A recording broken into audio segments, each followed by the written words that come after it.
Vamos a abrir, hermanos, la Biblia esta noche en el libro del Éxodo, capítulo número 6. Libro del Éxodo, capítulo número 6. Vamos a leer del versículo número 1 hasta el versículo número 9. Éxodo, capítulo número 6, versículos del 1 al 9. La palabra del Señor dice: el Señor respondió a Moisés: ahora verás lo que yo haré a Faraón, porque con mano fuerte los dejará ir y con mano fuerte los echará de su tierra. Habló todavía Dios a Moisés y le dijo: yo soy el Señor. Y aparecí a Abraham, a Isaac y a Jacob como Dios omnipotente, mas en mi nombre el Señor no me di a conocer a ellos. También establecí mi pacto con ellos de darles la tierra de Canaán, la tierra en que fueron forasteros y en la cual habitaron. Asimismo, yo he oído el gemido de los hijos de Israel, a quienes hacen servir los egipcios, y me he acordado de mi pacto. Por tanto, dirás a los hijos de Israel: yo soy el Señor, y yo os sacaré de debajo de las tareas pesadas de Egipto, y os libraré de su servidumbre, y os redimiré con brazo extendido y con juicios grandes. Y os tomaré por mi pueblo, y seré vuestro Dios, y vosotros sabréis que yo soy el Señor vuestro Dios, que os sacó de debajo de las tareas pesadas de Egipto. Y os meteré en la tierra por la cual alcé mi mano jurando que la daría a Abraham, a Isaac y a Jacob, y yo os la daré por heredad, yo el Señor. De esta manera habló Moisés a los hijos de Israel, pero ellos no escuchaban a Moisés a causa de la congoja de espíritu y de la dura servidumbre. Amén. Vamos a orar, hermanos,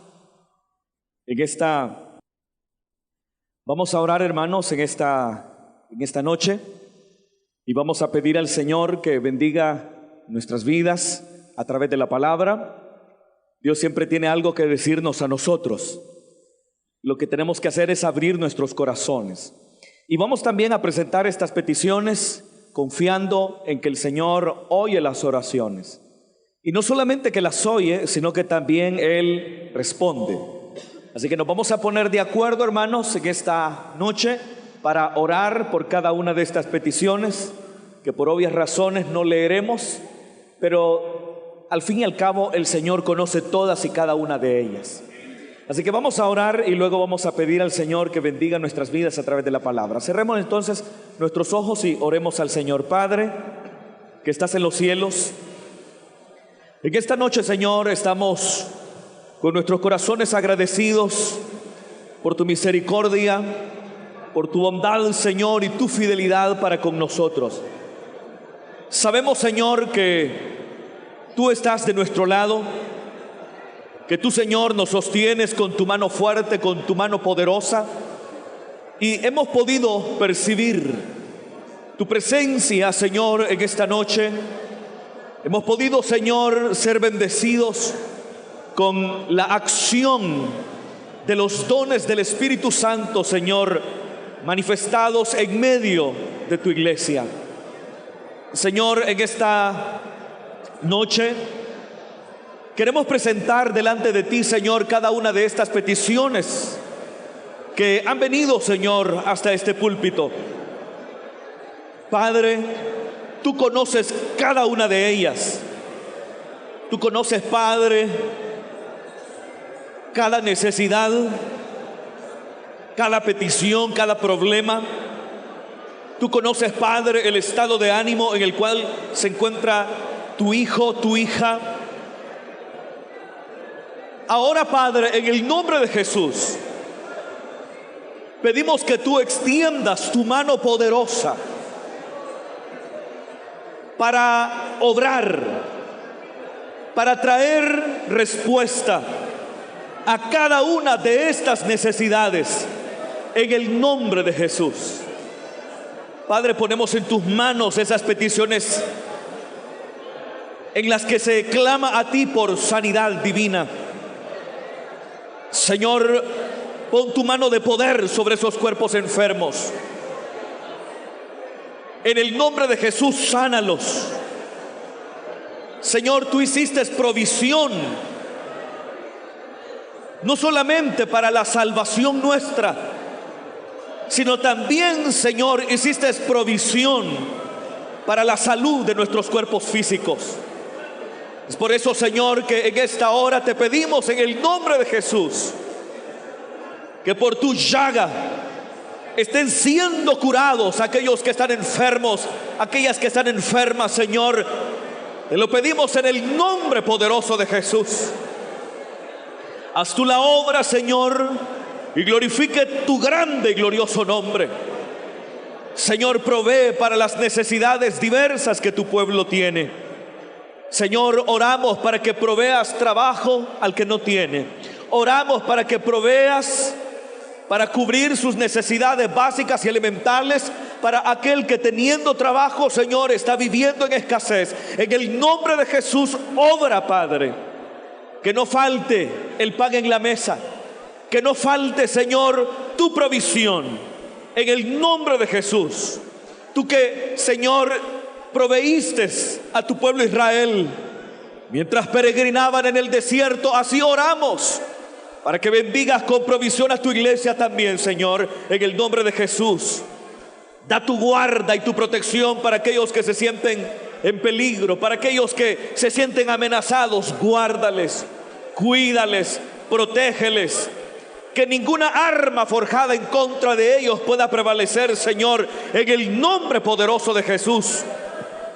Señor, cuales sean las dificultades y las adversidades, oramos a ti para que tú les ayudes, para que tú les fortalezcas, en el nombre poderoso de Jesús. Señor, ahora que hemos dado lectura a tu palabra, te ruego, Señor, que hables a nuestros corazones a través de ella. Tu palabra es vida, tu palabra es viva, es poderosa y útil para instruir, para corregir, para enseñarnos a vivir en justicia. Señor, bendícenos a través de la palabra, que el Espíritu Santo que la ha inspirado abra nuestro entendimiento y nos dé revelación para poder entender, Señor, cada una de las enseñanzas, Señor, que en esta hora estaremos abordando.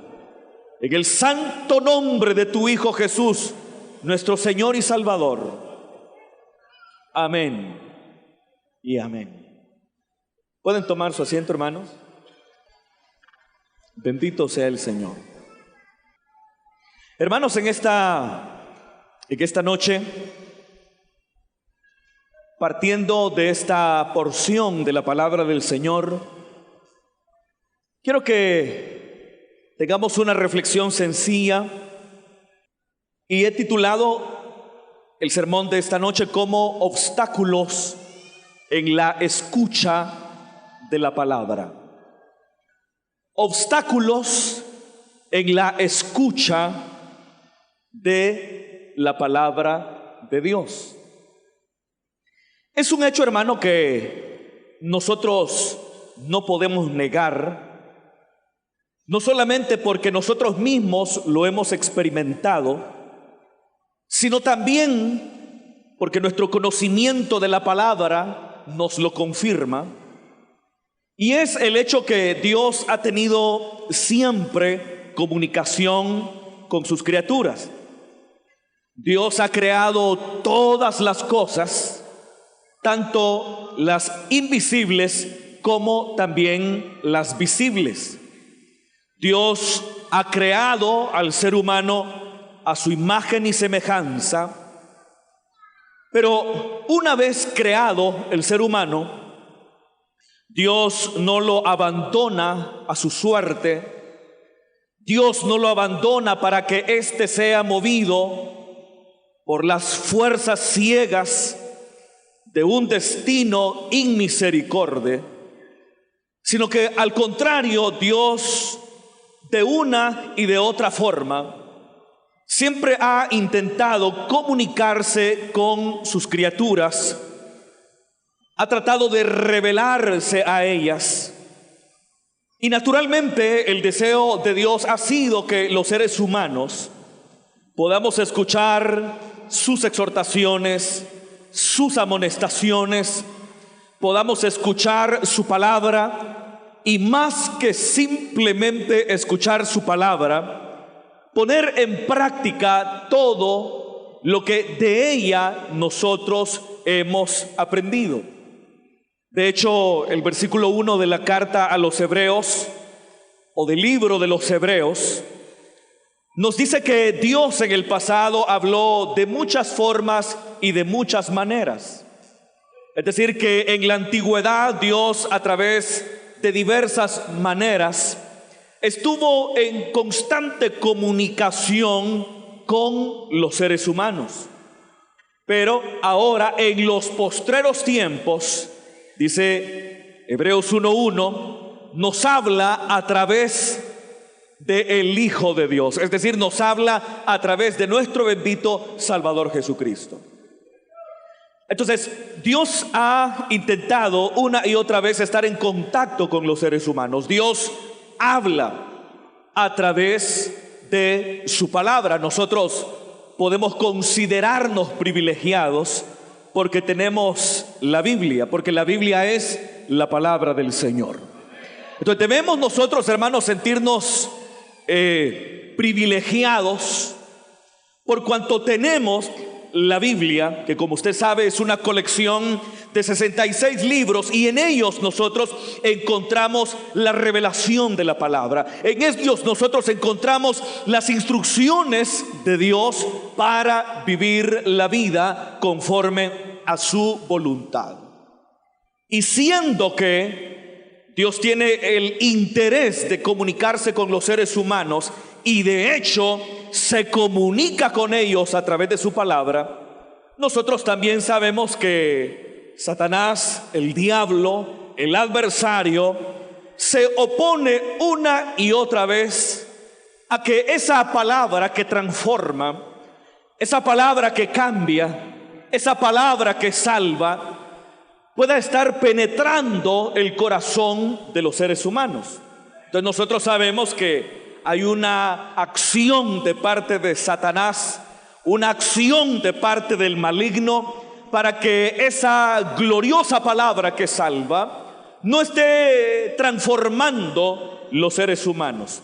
De hecho, en aquella conocidísima parábola que Jesús contó, la del sembrador, habla de aquella semilla que cae junto al camino, pero luego vienen las aves del cielo de manera tal que la comen. Y cuando Jesús da la interpretación de esa parábola, Jesús decía que esas aves que arrebatan la semilla que cayó junto al camino es el equivalente del enemigo que arrebata la palabra que en su momento fue sembrada en sus corazones. Porque aun cuando Él se oponga, no obstante, Dios siempre nos habla. No obstante, Dios siempre nos habla a tiempo y fuera de tiempo. Pero el accionar del maligno no se detiene con simplemente oponerse a que nosotros escuchemos la palabra, sino que su accionar continúa cuando nosotros nos vamos de aquí. Su accionar continúa después de que nosotros hemos dado lectura a la palabra. ¿Por qué? Porque Dios nos habla, la palabra está siendo sembrada en nuestros corazones, pero si nosotros no nos preocupamos por llevarla a la práctica con la inmediatez que la situación requiere, entonces cuando nosotros nos vamos acá, entonces el enemigo tratará de robar aquello que fue sembrado en nuestros corazones. Sin embargo, en esta oportunidad no quiero hablar de los obstáculos que el diablo pone para escuchar la palabra, sino que quiero hablar de aquellos obstáculos en la escucha de la palabra que brotan de nosotros mismos. La porción, hermanos, que he tomado en esta noche es una porción, hermano, que todos, pues nosotros conocemos. Y es una porción que describe esos momentos en que Dios está revelándose a Moisés y está hablando a Moisés con el propósito que Moisés comunique esa palabra revelada a los hijos de Israel, que en esos momentos se encontraban bajo la dura servidumbre, se encontraban subyugados por Egipto. Dice la palabra del Señor que llegó un momento en que la esclavitud fue tan dura, fue tan amarga, que los hijos de Israel clamaron al Señor. Ellos clamaron al Señor con el propósito que Él los liberara. Y como resultado de ese clamor divino, Dios, acordándose de su pacto con Abraham, Isaac y Jacob, toma la decisión de liberar a su pueblo de la amarga servidumbre que hasta este momento ya llevaba más de 400 años. Entonces Dios se da cuenta que ha llegado el momento de intervenir. Dios que es compasivo, Dios que es misericordioso y que escucha el clamor del humilde. Entonces Dios se mueve a favor de Israel para liberarlo de su amarga esclavitud. Pero ese accionar divino, ese mover del Señor a favor de Israel con el propósito de liberarlo, no consistió en primer lugar en acciones portentosas y milagrosas para liberar a su pueblo de la amarga esclavitud. Las acciones milagrosas, los portentos que serían suscitados por mano de Moisés en Egipto tendrían lugar, pero hasta después. ¿Después de qué? Después que la palabra de Dios llegara a los hijos de Israel. Muchas veces, hermano, cuando nosotros le pedimos a Dios que nos ayude en nuestros momentos de adversidad, en nuestros momentos de dificultad, todo lo que nosotros esperamos es que Dios haga un milagro. Por ejemplo, si usted está enfermo, y ya lo hemos dicho en otras oportunidades, y le ruego me perdone la insistencia, pero por ejemplo, si usted está enfermo y usted pide a Dios por esa situación, entonces todo lo que usted espera es que Dios haga un milagro para sanarle, que en un culto Dios le sane, o que orando en la cámara más secreta, orando en secreto y hablando con el Padre, de pronto usted pueda sentir el poder del Señor que le sacude, o espera sentir un calor intenso en esa área donde usted siente su enfermedad. Entonces, la esperanza que nosotros tenemos cuando oramos, por ejemplo, por sanidad, es que esa respuesta divina se traduzca de una manera inmediata en milagro, un milagro inmediato. O si nosotros tenemos problemas familiares, por ejemplo, ¿cuánta gente no ora para que Dios le ayude con los problemas conyugales que tiene? Es decir, tiene problemas con su esposo, tiene problemas con su esposa, y le pide a Dios que esos problemas puedan ser resueltos. Y lo que espera naturalmente es que esos problemas sean resueltos. ¿Pero de qué manera? Que esos problemas sean resueltos de manera milagrosa. Es decir, que si la esposa tiene una conducta que no nos agrada, entonces lo que esperamos es que a través de un acto de la omnipotencia divina, esa situación que desagrada al esposo desaparezca de manera inmediata. Lo mismo probablemente esperará aquella esposa que está tratando con un esposo cuya conducta riñe con lo que ella esperaba de un esposo ideal, y no solamente con sus esperanzas, sino también con las instrucciones bíblicas de cómo deberá comportarse un esposo que se parezca a Cristo. Entonces, lo que espera es, de igual manera, que Dios haga un milagro para cambiar a su esposo, que Dios haga un milagro para cambiar la mentalidad de su esposo, y cambiando la mentalidad de él, todo el curso de acciones que él tomará de allí en adelante, entonces serán los que ella espera. En resumen, lo que estoy diciendo es que lo que nosotros esperamos es que toda respuesta divina se traduzca en un milagro poderoso que transforme nuestra situación, ya sea si este milagro se produce de una sola vez, ya sea si este milagro se produce de manera gradual. Lo que nosotros esperamos es que nuestras oraciones sean respondidas con una intervención de la omnipotencia divina moviéndose a favor de nosotros. El detalle está que no siempre Dios responde nuestra petición de ayuda interviniendo milagrosamente de manera inmediata. Muchas veces lo que Dios hace es que nos habla. ¿Escucha, hermano? Lo que Dios hace es hablarnos a través de la palabra, hablarnos. Y si prestamos atención, si prestamos la suficiente atención, nos daremos cuenta que en el contenido de la palabra escuchada está una importante parte de la respuesta a nuestras oraciones. Solo, hermano, recuerdo el pasaje bíblico que nos relata el llamamiento de Gedeón.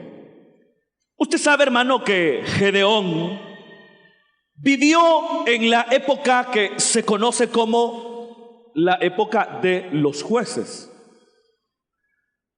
Y esa fue una época muy difícil, porque Israel, a causa de su rebelión a Dios, vivía de manera constante, dominado y subyugado por sus adversarios. De hecho, hay un ciclo repetitivo en el libro de los jueces que muestra, por un lado, la rebelión de Israel, manifestada en aquel estribillo del libro de los jueces que de manera recurrente nos dice: y cada quien hacía lo que bien le parecía. Entonces, la rebelión de Israel trae como consecuencia el castigo divino. El castigo divino consistía en la dominación de Israel por parte de sus enemigos, llámense filisteos, llámense madianitas. Y cuando Israel se encontraba en la amarga y dura opresión, clamaba al Señor. Y cuando clamaba al Señor, entonces Dios les enviaba a un libertador. Y ese libertador se encargaba de gobernar a Israel todos los días de su vida. Pero cuando ese libertador, ese gobernador, ese caudillo, ese juez moría, entonces empezaba una vez más el ciclo de rebelión, dominación, clamor y liberación. Un ciclo repetitivo en el libro de los jueces.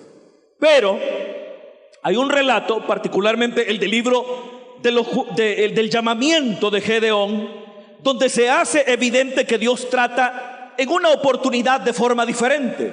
Y es que ante el clamor de Israel en los tiempos de Gedeón, Dios, antes de enviarles un libertador que les aliviara de manera inmediata la dura carga que suponía estar bajo el dominio de una potencia extranjera, lo que en esa ocasión, dice la Biblia, lo que Dios hizo fue enviarles a un profeta anónimo.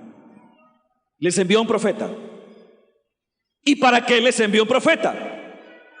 Si lo que Israel necesitaba era ser liberado de su esclavitud.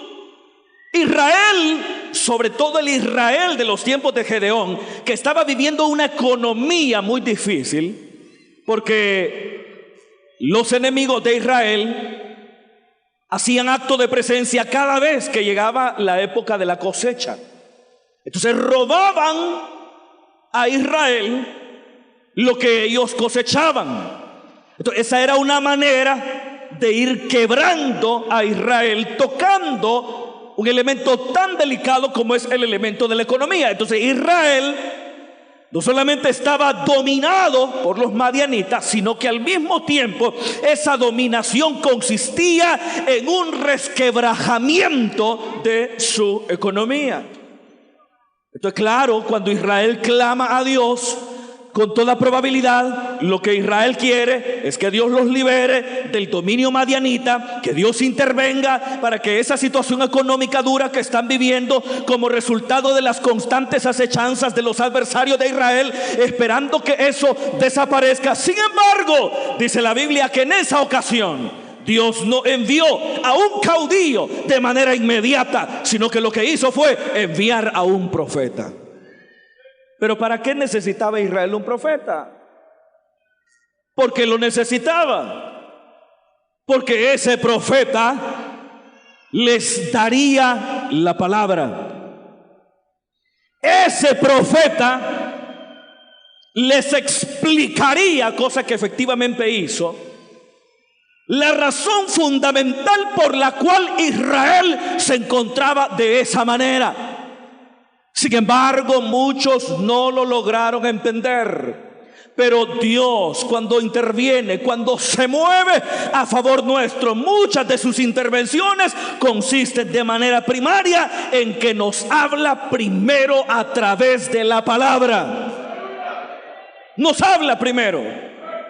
Tal vez usted está esperando un milagro de sanidad, pero seguramente Dios tiene algunas cosas que decirle, porque hay algunas cosas que usted necesita mejorar antes de ser receptor de un milagro poderoso de la omnipotencia divina.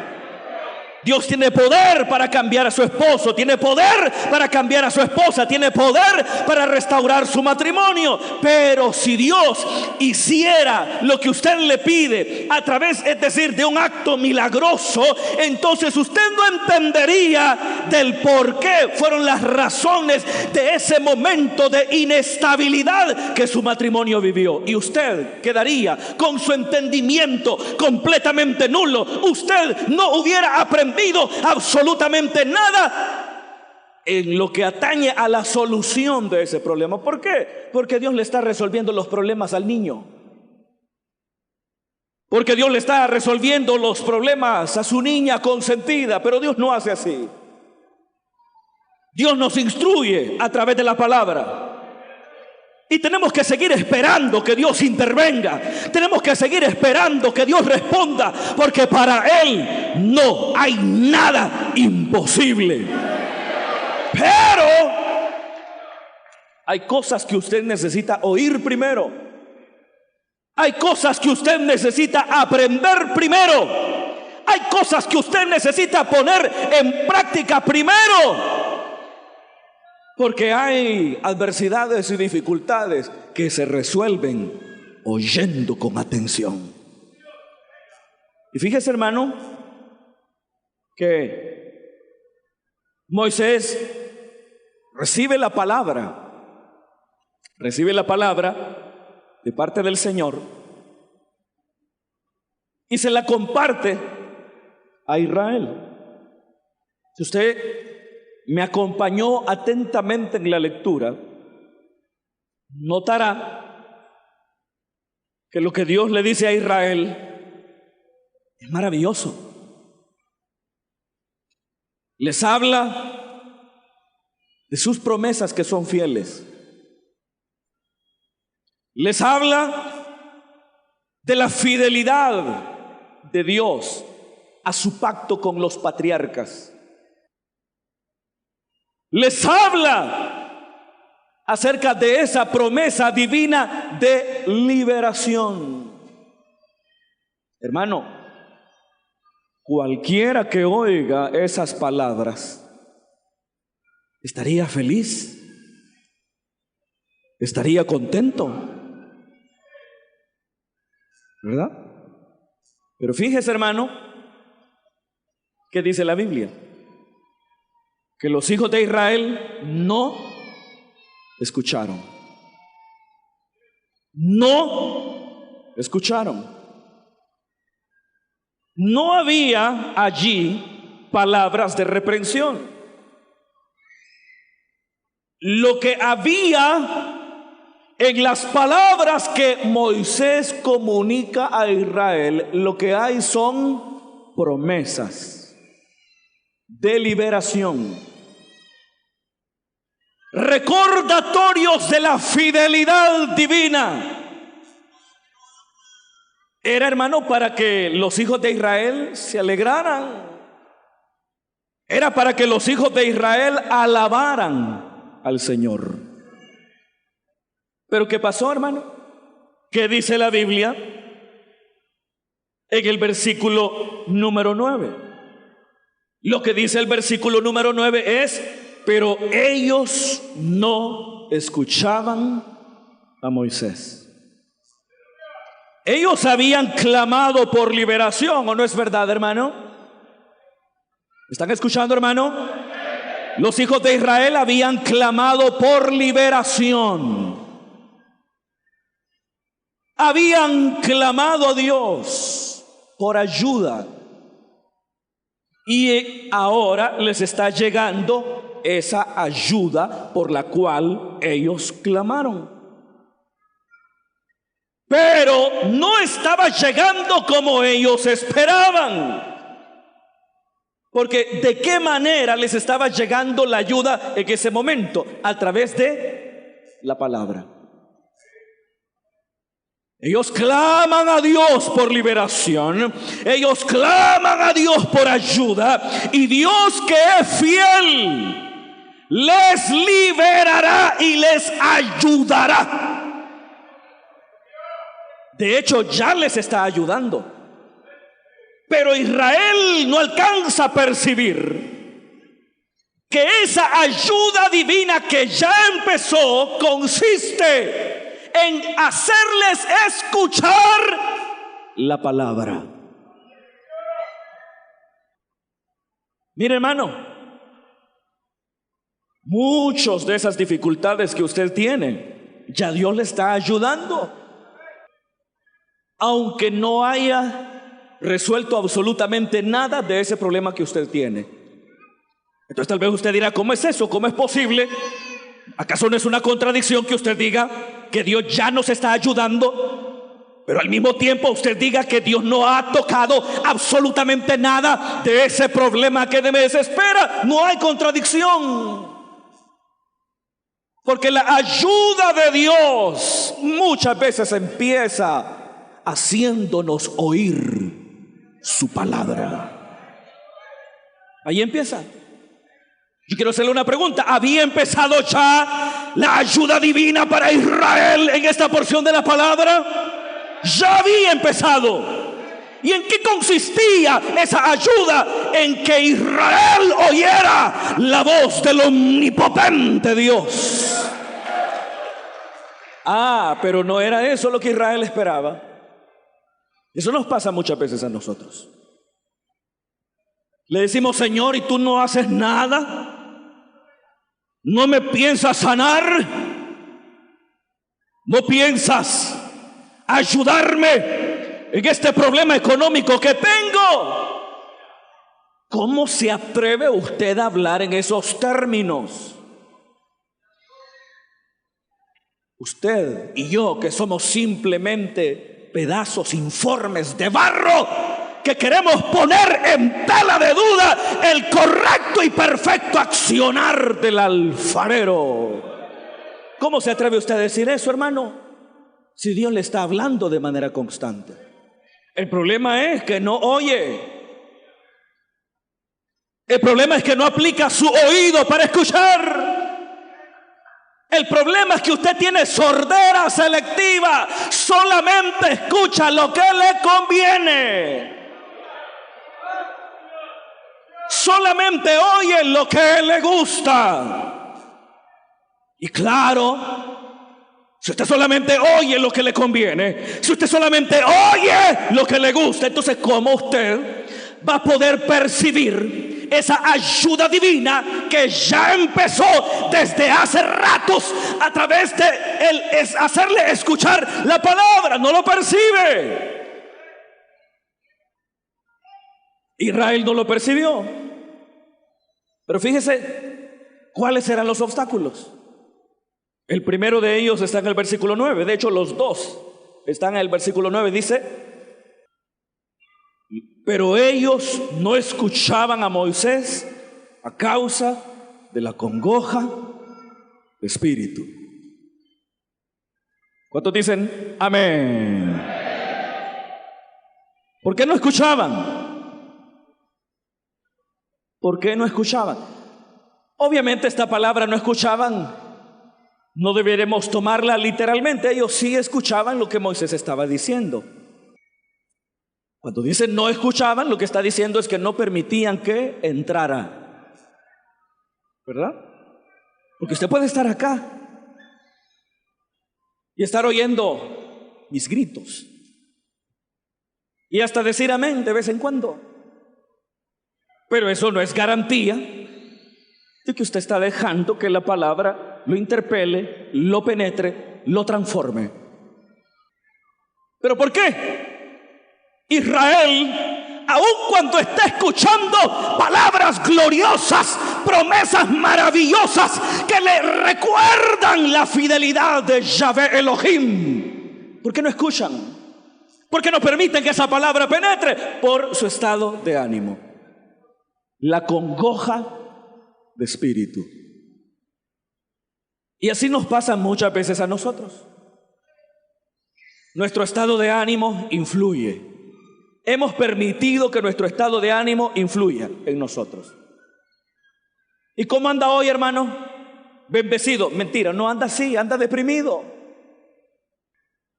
Anda triste. Y yo no quiero decir que eso sea pecado.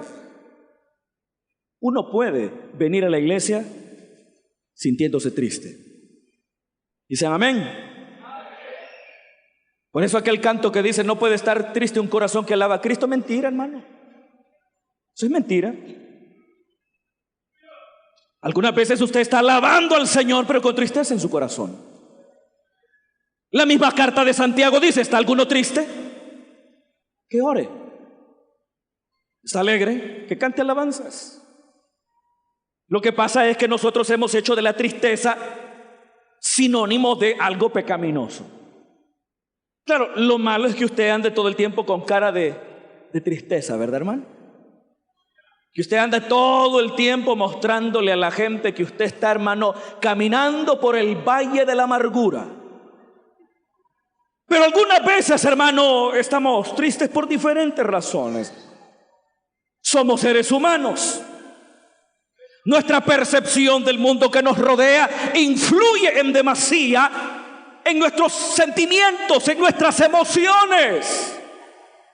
Y muchas veces venimos a la iglesia sin tener el deseo de hacerlo, pero nuestra obediencia a la palabra, nuestra actividad racional nos dice que debemos estar acá porque Dios algo tiene que decirnos. Pero aun cuando la mente nos está recordando una y otra vez lo que de la palabra de Dios hemos aprendido, lo que de las promesas de Dios hemos abrazado, no obstante, nuestros sentimientos y nuestras emociones no nos acompañan. Pero es ahí cuando usted no debe permitir que su estado de ánimo sea un obstáculo para oír con oído atento la palabra. Sí, porque posiblemente usted está aquí y está con una mirada perdida. Perdida. No está oyendo nada del mensaje, no está oyendo nada de la palabra, lo único que está pensando es en matar ratas. Eso. O está pensando en cualquier otra cosa, ir a tomar, ir a emborracharse, cobarde,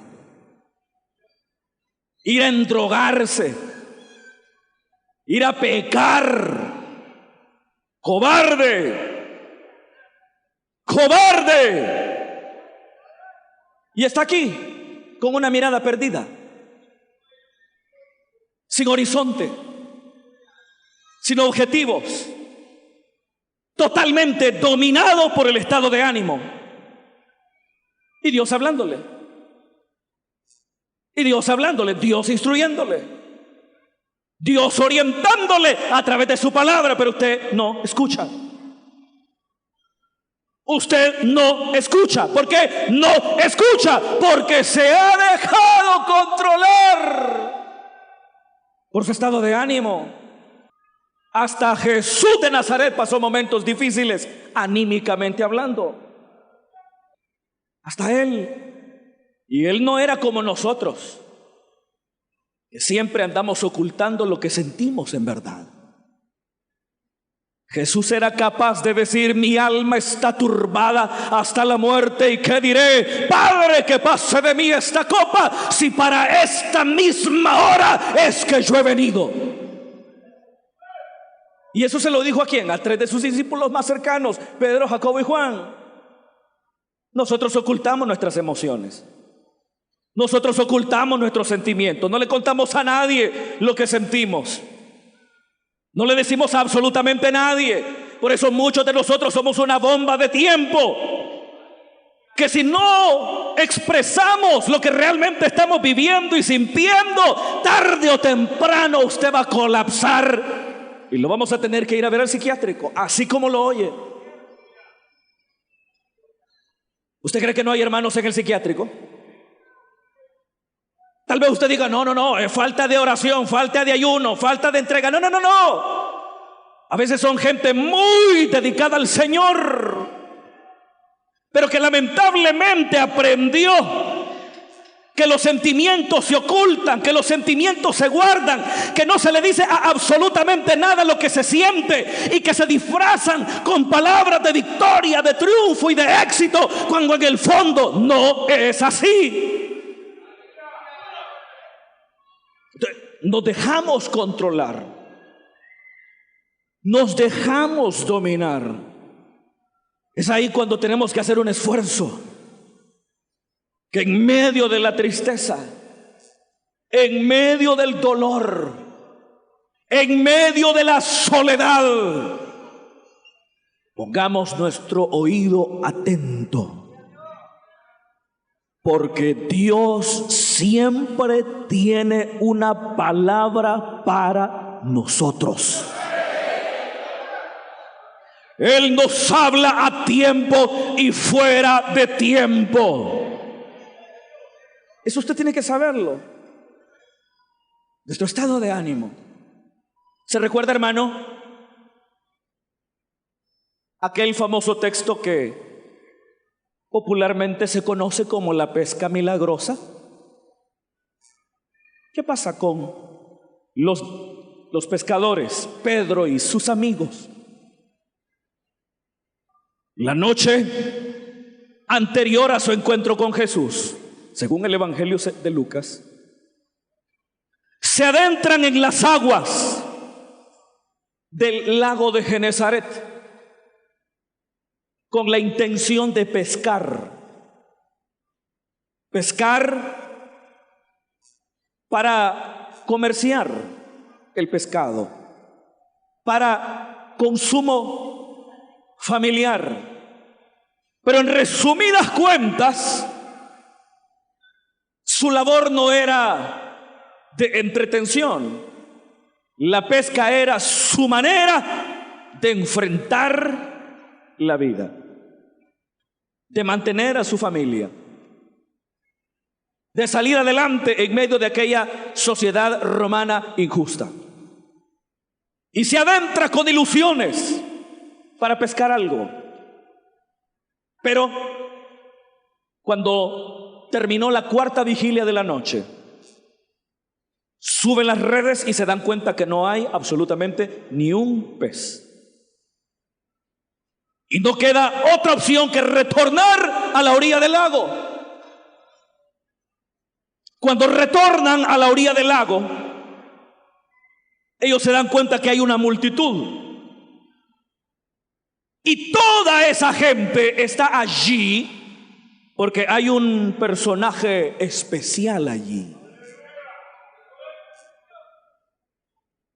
Y dice la Biblia que Pedro desciende de la barca.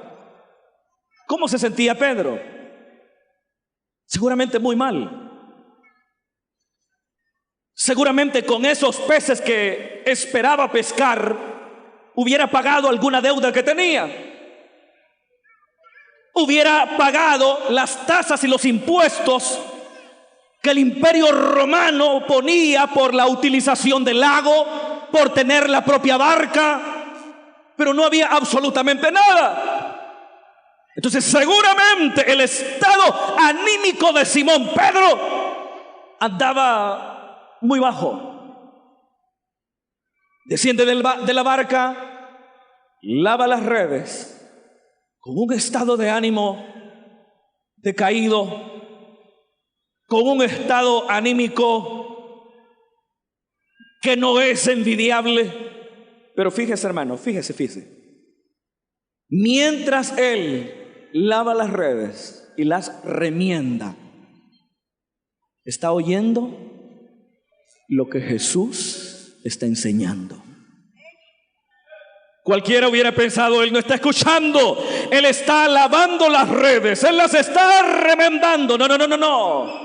Estaba lavando y remendando las redes, pero con su oído atento a las enseñanzas de Jesús de Nazaret, sobreponiéndose al estado anímico provocado por el fracaso de la pesca de la noche anterior. Y dice la Biblia que Jesús terminó de hablar. Y cuando termina de hablar, le dice a Pedro, boga mar adentro. Fíjese, cuando terminó de hablar, porque siempre hay un momento en que el sermón acaba. ¿Para qué? Para ponerlo en práctica. Cuando terminó de hablar, Jesús le dijo, boga mar adentro y echad vuestras redes. Y Pedro dijo, Señor, toda la noche hemos intentado pescar algo, pero no hemos logrado absolutamente nada. Pero fíjese, ¿qué dirá a continuación?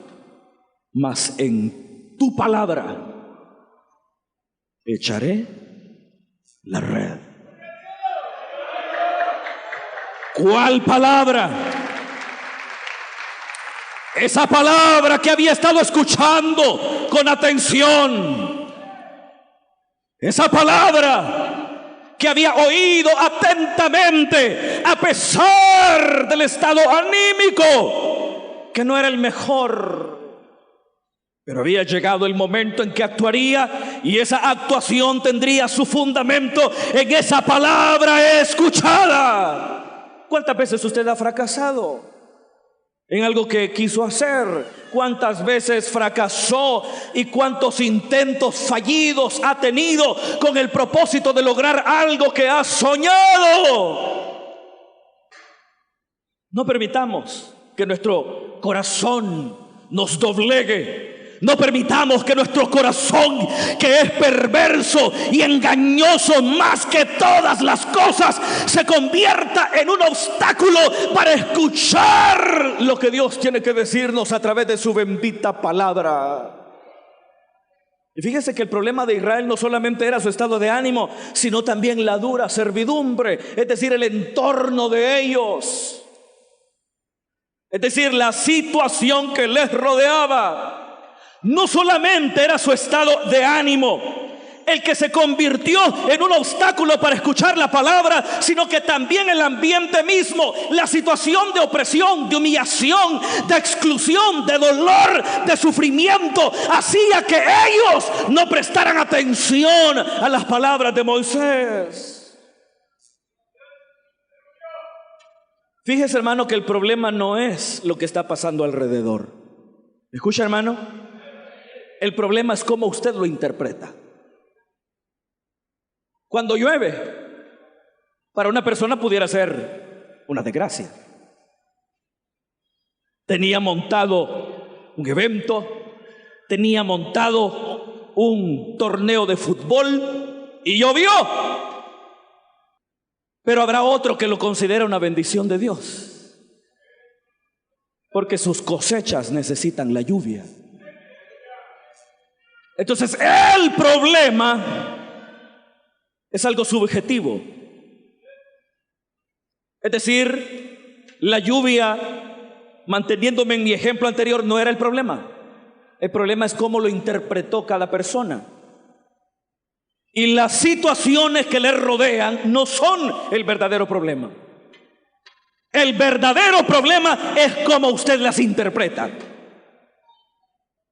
¿Escucha, hermana? Ese es el verdadero problema. Porque nosotros estamos en las manos de Dios. Él nos sostiene, Él nos ayuda.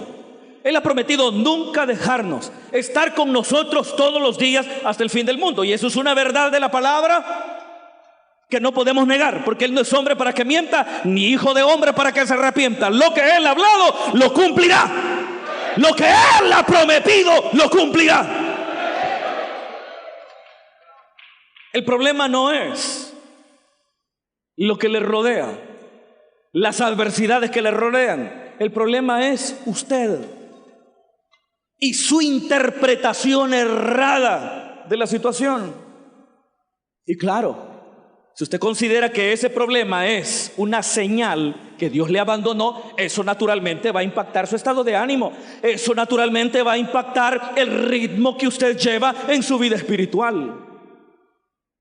Si la pérdida de su trabajo usted la interpreta como un abandono divino, si usted lo interpreta de una manera equivocada, no solamente su mente y su corazón se llenarán de sentimientos equivocados, sino también el curso de acción a partir de esa notificación será también errado. El problema no es la situación que vive, el problema es cómo la interpreta. Ese es el verdadero problema. Por eso vuelvo al ejemplo de Gedeón y estoy por terminar. Cuando están en una opresión amarga, Dios envió a un profeta para interpretar la situación. Dios envió a un profeta para que a los hijos de Israel les quedara bien claro las razones por las cuales estaban viviendo lo que estaban viviendo. La palabra profética de aquel hombre anónimo les ayudaría a interpretar en la dirección correcta la situación adversa que estaban viviendo. Pero las palabras de Gedeón son un ejemplo de lo que creía la mayoría, porque cuando el ángel del Señor se le apareció a Gedeón y le dijo: el Señor está contigo, varón esforzado y valiente, Gedeón dijo: y si Dios está con nosotros, ¿por qué nos ha acontecido todo este mal? ¿Se da cuenta? Gedeón está interpretando mal la situación. Dios le dice: Dios está contigo. Y él dice: y si está con nosotros, ¿por qué estamos pasando lo que estamos pasando? Pero por eso envió un varón profeta, para que el varón profeta le hablara. Y mire, hermano, muchos problemas que usted tiene, usted los va a resolver solo oyendo bien. Escucha, hermano, usted los resolverá oyendo bien. Porque el problema económico que vivía Israel en los tiempos de Gedeón, ¿cómo se resolvió? Oyendo bien. El problema que estaba viviendo Simón Pedro por ese esfuerzo fallido por pescar la noche anterior, ¿cómo se resolvió? Oyendo bien. Hay problemas familiares, conyugales, hay problemas económicos, laborales, hay problemas con los vecinos, con la gente, hay problemas diversos que se resolverán solo oyendo bien. Eliminemos entonces todo obstáculo que nos impida oír lo que Dios nos tiene que decir. Dicen amén. Que Dios nos ayude, hermanos, a todos. Vamos a orar. Aleluya. Gracias, Dios.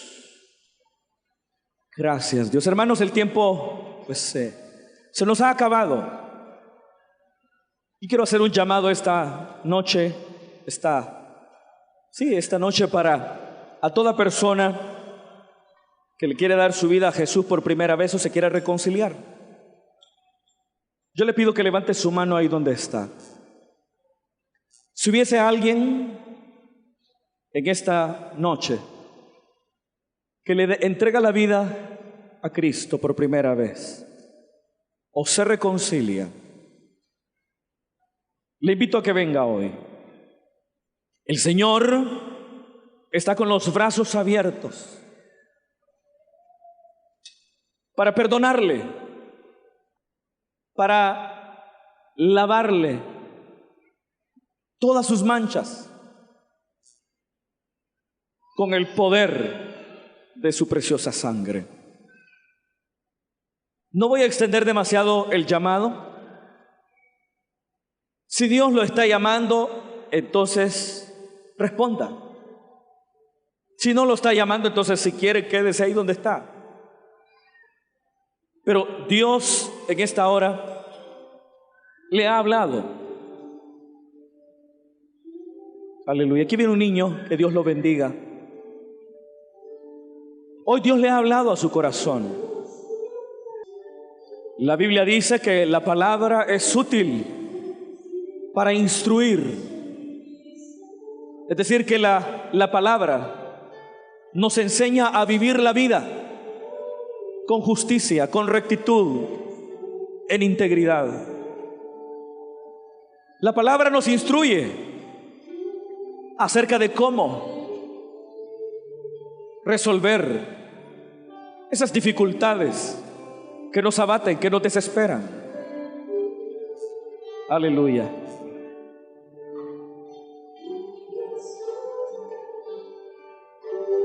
Aquí viene un caballero también, Dios lo bendiga. Acá viene un joven también, Dios lo bendiga.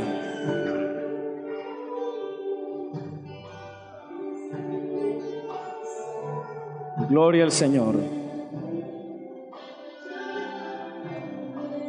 Gloria a Dios. Vamos a orar entonces en esta hora. Aquí viene otro caballero también, Dios lo bendiga. Acá viene otro joven también, Dios lo bendiga. Gloria a Dios. Gloria a Dios. Todos en la congregación estamos orando por estas vidas. Todos orando, todos concentrados en el Señor. Vamos a orar entonces en esta hora por estas vidas que hoy han venido delante del Señor. Le pido por favor que me acompañe en esta oración. Padre, que estás en los cielos, en esta noche, Señor, te damos gracias por estas vidas que son el resultado del poder de tu palabra. Es tu palabra la que da vida. Ahora, Señor, te pedimos que perdone sus pecados. Tú, Señor, entregaste tu vida por ellos en el Gólgota y derramaste tu sangre para redimirles, para limpiarles de todo pecado y de toda maldad. Ahora, Señor, te pedimos que sean libres. Ahora, Señor, te pedimos que sus pecados sean borrados, que tu sangre emblanquezca sus vestidos ahora. Oh, que el sello del Espíritu Santo le sea puesto ahora. Rompe toda atadura de pecado, deshace todo yugo de opresión. Tómalos en tus manos, y la obra que tú empiezas ahora, perfecciónala hasta el día de Jesucristo. Gracias, Señor. Pónganse de pie, hermanos.